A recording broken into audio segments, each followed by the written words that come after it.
Latinoamérica. Aquí se habla libertad con Víctor Maldonado. Solo por rcr.tv, la radio que se ve.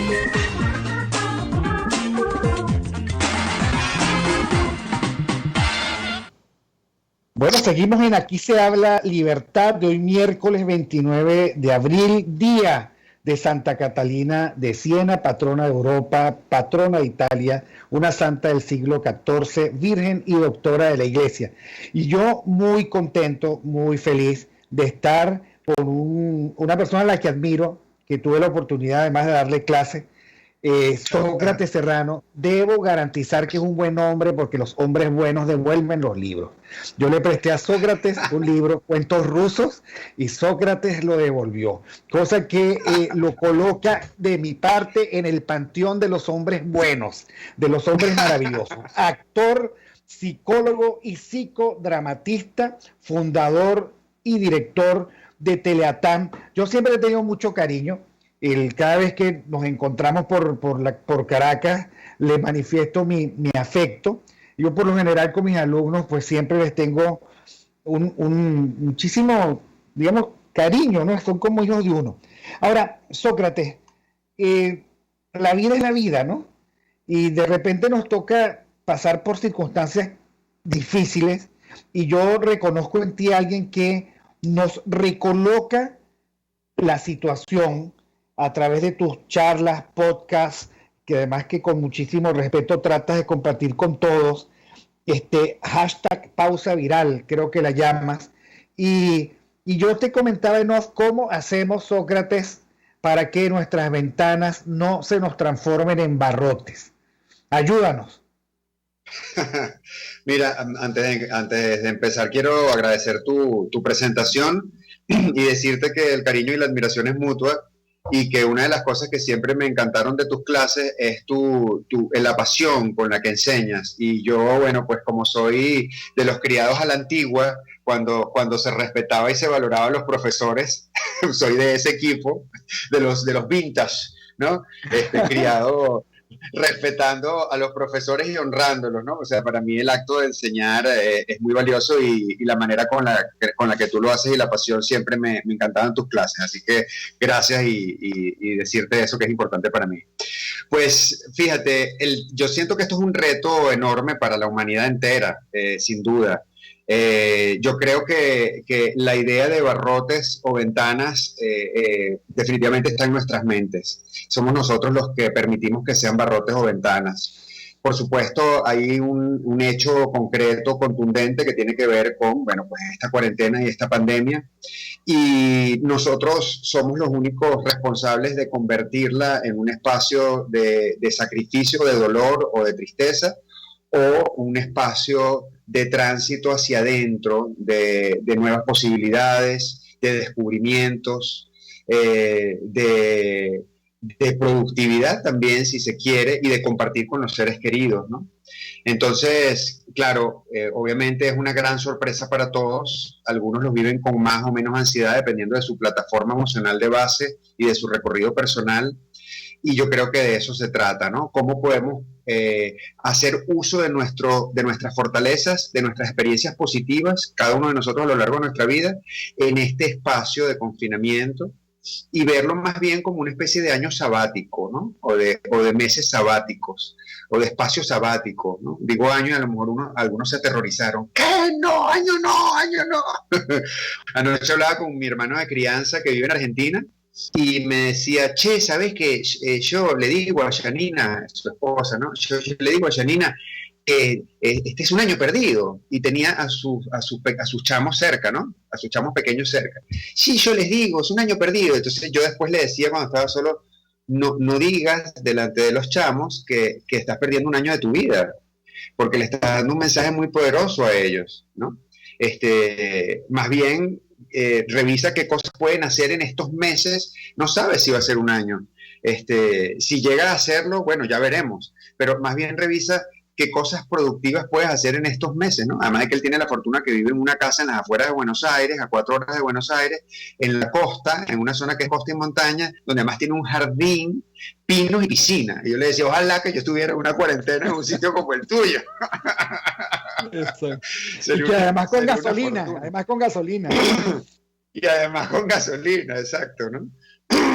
Entonces, definitivamente se trata de un tema de actitud. Yo compartía en mis podcasts, efectivamente, tal como tú dices, en estos días, que, bueno, esto pasa por una decisión personal y que cada uno de nosotros tiene que sintonizarse primero con las emociones que está experimentando, ¿no? Sí, hay muchas recomendaciones, muchas sugerencias y muchos tips, pero estas recomendaciones no pretenden nunca ser unas fórmulas absolutas universales que van a responder de manera, digamos, única a cómo cada uno de nosotros está viviendo esto, porque somos individualidades y cada uno lo experimenta de una forma distinta. Entonces, yo le estoy diciendo mucho a las personas, a los consultantes, a las personas que me escriben por redes sociales, que se sintonicen primero con lo que están experimentando. Y eso es es el primer paso para obtener respuestas. ¿Qué siento? ¿Me siento triste? ¿Me siento confundido? ¿Me siento perdido? O al contrario, hay personas que me han dicho, para mí esto es buenísimo porque estoy haciendo cosas que no podía hacer antes, ¿no? Entonces el primer paso es saber qué me está pasando, ¿no? Y desde allí no forzar la barra, porque si me siento triste no tiene mucho sentido que me ponga a hacer y hacer y hacer y tratar de reproducir un ambiente de la fuera, que era el ambiente que nos fue sustraído, suprimido temporalmente, reproducirlo en el adentro, en el hogar, porque eso puede ser muy frustrante, sobre todo porque le estoy pasando por encima a una emoción. Es como el guayabo cuando nos separamos de una pareja, o es como el duelo cuando muere alguien querido, o cuando se va alguien en esta diáspora que tenemos, ¿verdad? Cuando alguien muy querido emigra. A todos nos ha pasado que hemos perdido desde lo físico y desde la cercanía a un amigo porque ya no está. Entonces usamos estos medios para comunicarnos con ellos. Todos hemos tenido ese guayabo. Mínimo hemos tenido o el guayabo del desamor en algún momento, o el guayabo de un amigo que se fue al extranjero, ¿no? Entonces, ese guayabo hay que vivirlo, hay que elaborarlo. Y lo que nos está pasando ahora también implica un guayabo. Entonces, ¿qué nos dice ese guayabo? Meterse en esa tristeza por un rato es incluso sano. Yo recomiendo escuchar la tristeza, porque la tristeza nos está hablando y nos está diciendo de qué cosas adolecemos, es decir, qué cosas extrañamos, y transitarla es la mejor manera de salir de ella. Con esto no estoy diciendo que nos tenemos que quedar pegados en la emoción y eso nos va a llevar a una depresión profunda, no, pero sí transitar por allí, y si no me dan ganas de hacer nada, pues no hacer nada, y eso probablemente tenga un ciclo de tiempo, a lo mejor pase un día, 2 días, y luego esa misma energía sola se va a transformar si yo soy capaz de escuchar lo que me está diciendo esa energía, ¿no? Muchas personas me dicen, es que no me puedo concentrar, Sócrates, me siento a trabajar y es imposible, es que no paro de pensar. Entonces está bien, si no te puedes concentrar, deja de hacer lo que estás haciendo y sintonízate contigo. ¿Qué es lo que sí te dan ganas de hacer? Te dan ganas de ordenar, de limpiar, de llamar a amigos queridos, te dan ganas de cocinar. No te dan ganas de hacer nada, sino de echarte en el sofá y ver una serie en televisión o una película, o simplemente dormir. Hazle caso a tus impulsos, porque esa es la mejor manera de procesar lo que está ocurriendo. Ahora, si puedes salir de allí y si ya identificaste cuál es tu emoción, entonces, bienvenido. Ahí hay un montón de otras cosas, digamos, que hemos llamado productivas, porque además esa palabra está de moda y nos gusta hacer cosas vinculadas a la productividad, productivas o que nos conectan con otra energía, que, bueno, que son sumamente sensatas y gratas hacerlas. Pero una vez hemos transitado por esa emoción y la hemos reconocido, ¿no? ¿Cómo hacemos me conecto, la verdad es que yo estoy muy agradecido de poder haber tenido la oportunidad de conversar contigo hoy. Vi hace poco una joven, me imagino que decía, llevo 50 días viviendo de mis recuerdos. Y por otra parte también sé que lo único que tenemos ahorita es el aquí y el ahora, y a veces nos preocupamos demasiado por un futuro sobre el cual no tenemos control. Y la angustia de supuestamente perder el tiempo y no tener control sobre el futuro hace que caigamos como en el vacío. ¿Qué hacemos en ese momento? La pregunta se refiere a cuando sentimos que perdemos control sobre nuestro mundo. Sí, por ejemplo, me llama la atención una niña, creo yo que era, es decir, llevo tantos días viviendo en mis recuerdos, o sea, el mensaje es, mientras tanto, o sea, si no, se me están vaciando la cuenta corriente de cosas que yo pueda recordar que me permitan vivir este tiempo. Y por otra parte, claro, el futuro, la gente no se lo puede imaginar, pero tiene sentido imaginárselo. Claro, es muy interesante lo que estás planteando porque tiene que ver con el manejo de la incertidumbre y tiene que ver con dónde yo decido poner mi energía, dónde yo decido poner mi energía psíquica, ¿sí? Yo puedo decidir, y esto es muy importante hablarlo para que comencemos a tenerlo consciente, ¿no? O sea, yo puedo decidir poner mi energía psíquica en el pasado y en los recuerdos de las cosas que ocurrieron desde la nostalgia. Yo puedo decidir ponerlo desde lo que extraño que no tengo. Es lo que nos pasa a los venezolanos con El Paraíso Perdido, que nos quedamos pegados en el lamento del país que teníamos hace 25 años que ya no tenemos, ¿no? Bueno, para las personas de nuestra generación, los más chamos, quizás, pues bueno, el que conocen es el que tiene, ¿no? No aplica para los millennials, pero es lo mismo que nos pasa, digamos, en general con este tema, ¿no? Es decir, vivimos en el recuerdo del Paraíso Perdido y hemos estado 20 y pico de años digamos, en la energía de lo que ya no tenemos que se fue, ¿ok? Lamentándonos por lo que perdimos, ¿no? Es el mismo caso llevado, digamos, a la situación actual. O sea, yo me puedo quedar rumiando el pasado, rumiando lo que no tenía, o puedo decidir colocar esa misma energía psíquica en las cosas que sí puedo controlar en este momento. ¿Qué cosas sí tengo? Tengo un techo y somos afortunados los que los tenemos y debemos ser agradecidos por eso, porque hay muchas personas además que no lo tienen, ¿sí? O sea, tengo un techo, tengo una familia, tengo amigos que son mi familia ampliada, tengo querencias que son un valor enorme, tengo alimentos para cubrir mis necesidades básicas, es decir, valorar las cosas que sí tengo. Luego, ¿qué otras cosas también tengo desde el punto de vista de mis habilidades? Es decir, tengo un recorrido de experiencias que me permite lidiar con esto de manera positiva. Entonces, puedo decidir colocar mi energía en las cosas que sí puedo hacer, como por ejemplo, puedo leer, puedo conectarme con mis amigos, puedo hacer contacto con las personas. Yo colocaba uno de los podcasts que lo llamé Relaciones y Vínculos, hablaba precisamente con aprovechar el tiempo para hacer contacto con esas personas que han sido significativas e importantes en mi vida y que quizás por el día a día y por la vorágine del trabajo no me permito o no dedico el tiempo para hacer contacto con ellas, ¿no? O sea, rescatar esos afectos de alguna manera, ¿no? Puedo hacer ejercicio, puedo efectivamente consumir entretenimiento, dedicar tiempo para mí, puedo ordenar, puedo limpiar, puedo aprender a cocinar. Yo hice mi primera torta de zanahoria en mi vida, por cierto. quedó un poco chamuscada, pero la próxima te lo juro que va a estar muy buena. Entonces, yo decido dónde colocar mi energía psíquica. Y entonces lo que sí puedo hacer es tomar la decisión de en qué cosas voy a pensar.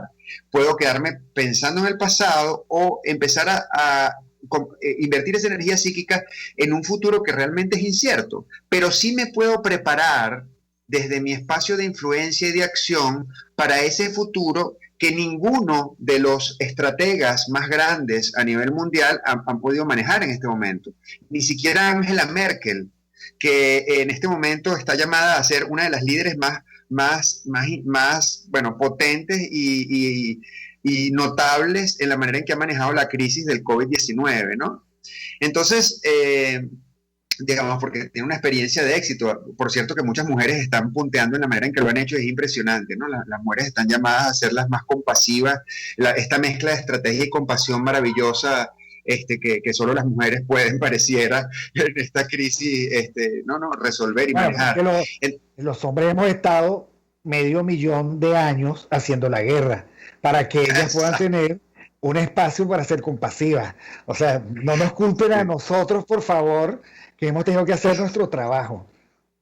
Es verdad, y yo esta mañana también hablaba con una amiga muy querida, muy querida, compañera de teatro hace muchísimos años.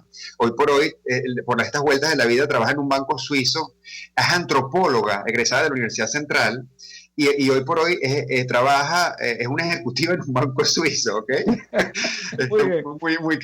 Muy querida Alejandra Toro, Chipi, por cariño. Y hablábamos de esto y yo le decía, lo que pasa es que ustedes las mujeres además están configuradas desde el punto de vista biológico, antropológico, para contener.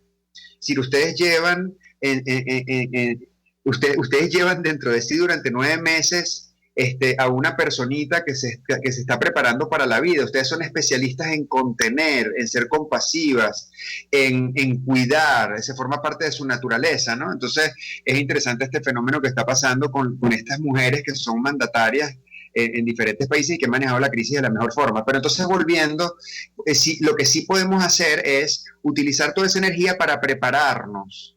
Yo estaba dando unas clases a mis estudiantes de la Escuela Nacional de Cine, de actuación para cine. Habíamos terminado el segundo nivel y decidí convocar a los chamos y decirle, miren, vamos a hacer unas clases virtuales, avísenme quién se quiere pegar en esto. Se pegaron todos.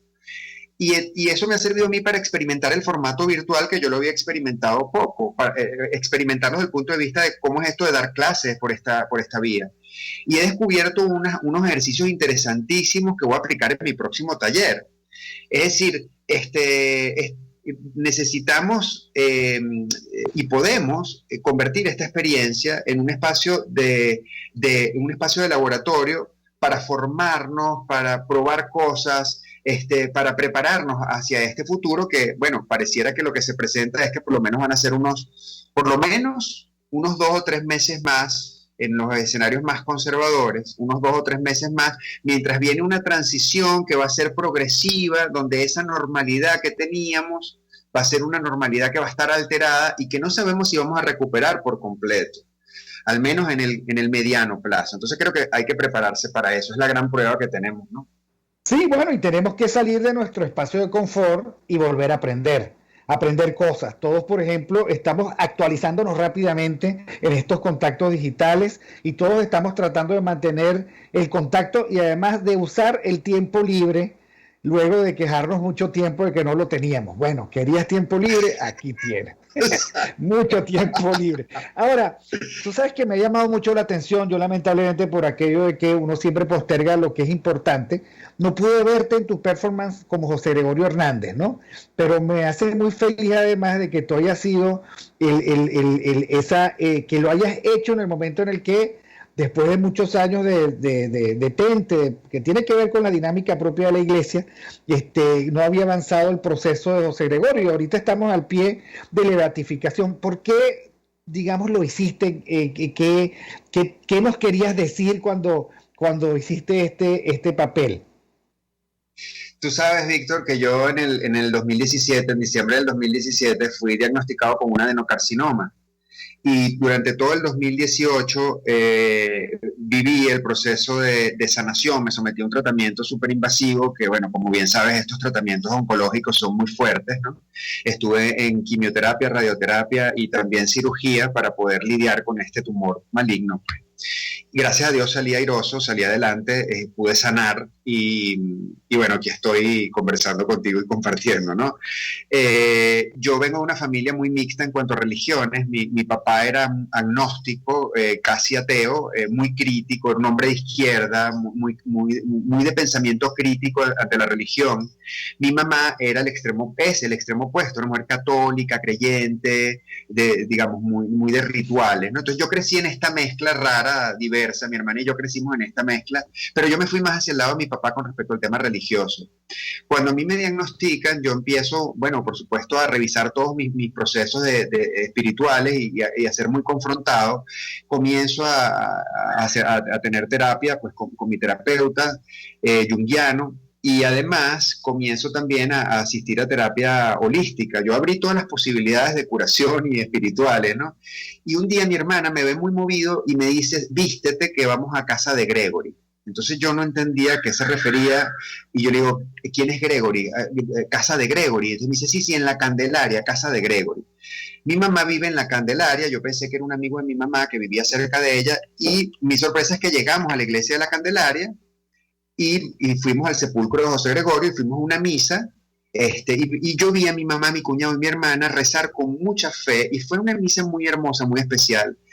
Y yo sentí una energía muy particular frente al sepulcro de José Gregorio, y a partir de ese día comencé a investigar sobre José Gregorio. Descubro que era un gran científico, un gran académico, un hombre con una carrera interesantísima, y por ahí yo me conecto, ¿no? Desde mi lado más científico, como psicólogo clínico, me conecto y me identifico con este hombre que era un científico con una gran generosidad, académico. También a mí, bueno, el mundo de la academia siempre ha sido para mí muy seductor. Y bueno, pues comienzo a investigar sobre él, pero comienzo a soñar con él y empiezo a tener sueños muy vívidos con José Gregorio. Me empiezan a regalar figuras de madera, estampitas, digamos, escapularios, ¿no? Y comienzo a experimentar un despertar espiritual con la figura de José Gregorio, hasta que una mañana experimento una certeza absoluta, cepillándome frente al espejo, de que tenía que hablar de José Gregorio como actor. No fue nada sobrenatural, sino simplemente fue como esas caídas de lochas definitivas de que yo tenía que hablar de José Gregorio Hernández. Y comienzo un proceso de investigación con Miguel Isa, que es el director de la obra, de Gregory Canal de Fe, donde lo que quise fue contar mi historia de sanación y de transformación espiritual a través de la figura de José Gregorio Hernández, que fue un trabajo que duró 9 meses a nivel de exploración, de construcción y de personaje, de trabajo artístico, y bueno, que estrenamos en octubre del 2019, hicimos funciones benéficas a beneficio de Se Nos Ayuda, y luego a principios de este año, en el 2020, hicimos una temporada terminó justo antes de la pandemia, de la cuarentena. Hicimos una temporada en 3 salas en Caracas, donde lo que yo he querido hacer es llevar un mensaje de posibilidades, de inspiración, contar mi historia, hablar de José Gregorio, hablar de mi proceso de sanación, hacer una ofrenda a José Gregorio, agradecer. Esto todavía, perdón, me conmueve mucho. Y conectar desde un espacio de posibilidades y hablar de la posibilidad de creer como energía de transformación, que eso finalmente es la fe. Y entonces eso en este momento tiene más vigencia que nunca. En este momento creer, tener fe, conectarse desde esa energía que nos transforma, que permite que, a pesar de que no veamos luz, de que no tengamos claro el panorama, de que no sepamos para dónde va la cosa, pero tener la convicción de que hay algo o alguien, un elemento en el cual ponemos nuestra absoluta confianza y nos entregamos, eso es maravilloso. Yo descubrí que eso para mí era fundamental. Sócrates, te mando un fuerte abrazo y comulgo contigo en esa fe maravillosa. Me siento muy feliz de haberte podido contactar y me siento muy orgulloso y agradecido con la vida de que tú le hayas ganado esa pelea al tumor. Lamentablemente el tiempo terminó. Gracias. Estuvimos con Sócrates Serrano, psicólogo, psicodrama también, psicodramaturgo, ¿será? Y psicodramatista. Psicodramatista y actor, que ustedes, digamos, lo conocen mucho más por ese rol. Gracias, Sócrates. Gracias a Jaime Nestares en la dirección general de la estación, Willy Tarcaya, gerencia de producción, Catherine Manzano en la producción. Te quiere tanto, Catherine, que todavía me regalo como 2 minutos. José Gregorio González en los controles, Argenis Barreto, saludos, y Jackson y Marilia. Nos vemos el próximo viernes. Gracias, Sócrates, y un abrazo fraterno y querido. Te quiero mucho, gracias. Muy amable. RCR presentó Aquí se habla libertad con Víctor Maldonado, solo por rcr.tv, en Twitter y Periscope, @RCR750, la radio que se ve.